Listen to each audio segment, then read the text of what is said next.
Third I travel vlog आज आपको उज्जैन के उन मंदिरों के दर्शन कराएगा जहां पे बिल्कुल विचित्र परंपराएं मानी जाती हैं। क्या आपने गोपाल जी का ऐसा मंदिर भी देखा है जहां पे जन्माष्टमी के दिन उनकी पूजा नहीं की जाती है? क्या आपने ऐसा मंदिर भी देखा है जहां पे शिव जी को तेल चढ़ाया जाता है? क्या जीवन में कभी आपने ऐसा भी मंदिर देखा है जहां पे जाकर आप उल्टा स्वास्तिक बनाते हैं ताकि आपकी पुत्र प्राप्ति की मनोकामना पूरी हो सके? जी हाँ, आज की श्रृंखला में हम आपको कुछ ऐसे ही उज्जैन के सुप्रसिद्ध मंदिरों के दर्शन कराएंगे। इसी तरह से बहुत सारे विचित्र मंदिरों के दर्शन करने के लिए हमारे चैनल को देखते रहिए और उसे सब्सक्राइब कीजिए, बेल आइकन को दबा दीजिए। धन्यवाद। यहाँ पर 3 नदियों का संगम है, 3 त्रिवेणी घाट है। यहाँ पर 3 नदियों का संगम है, 3 नदी मिली हुई है, शिप्रा, शाता और गंडकी। महाकाल की नगरी उज्जैन में बहुत से घाट हैं। राम घाट के बाद सबसे पवित्र घाट त्रिवेणी घाट को माना जाता है।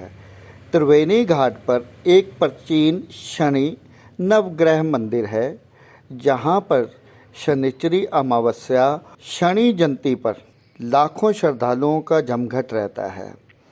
शिप्रा नदी का उल्लेख तो पुराणों में भी मिलता है। त्रिवेणी घाट के पास योगेश्वर महादेव मंदिर के नीचे जमीन में से एक बड़ी जलधारा निकली है। इसी को गुप्त गंगा का नाम दिया गया है। त्रिवेणी घाट पर 3 नदियों का संगम होता है। इस मंदिर में सभी ग्रहों के अलावा भगवान शिव की मूर्ति भी शनि मंदिर में स्थापित की गई है।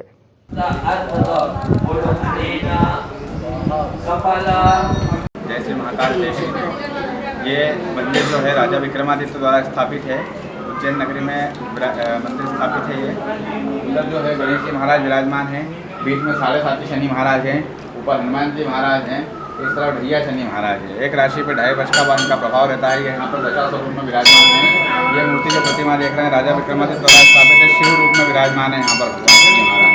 ये पूरे भारतवर्ष का एकमात्र मंदिर है भगवान का, यहाँ पर शिव रूप में भगवान का शनि का अभिषेक होता है और वहाँ भगवान का श्रृंगार मतलब सिंदूर चढ़ता और 16 चढ़ता है भगवान को। यह अति प्राचीन मंदिर 2000 वर्ष पुराना।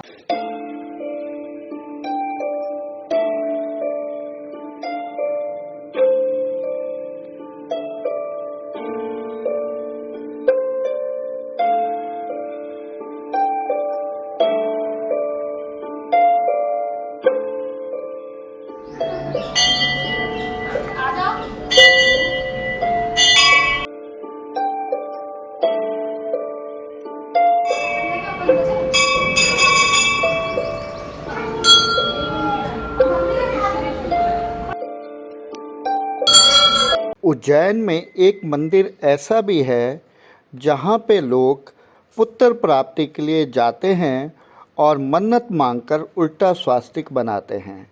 ये है प्राचीन सिद्धवट मंदिर। ये एक वृक्ष है। ये वृक्ष 3 प्रकार की सिद्धि देता है, इसलिए इसे सिद्धवट कहा जाता है। पुराणों में भी इस वट वृक्ष का वर्णन किया गया है।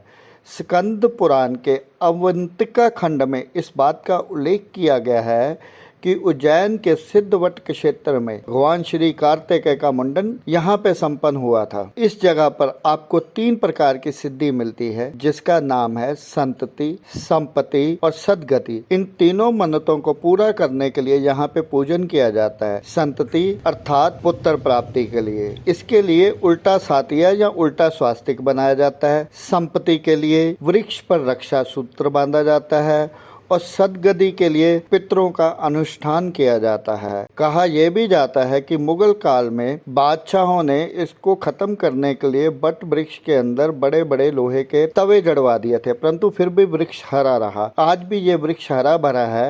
84 महादेव जितने भी उज्जैन में 84 महादेव है, उसमें यात्रा आती है। इसमें भगवान का 11वां स्थान उज्जैन में, पूरे उज्जैन में 84 11वां मेन स्थान आता है।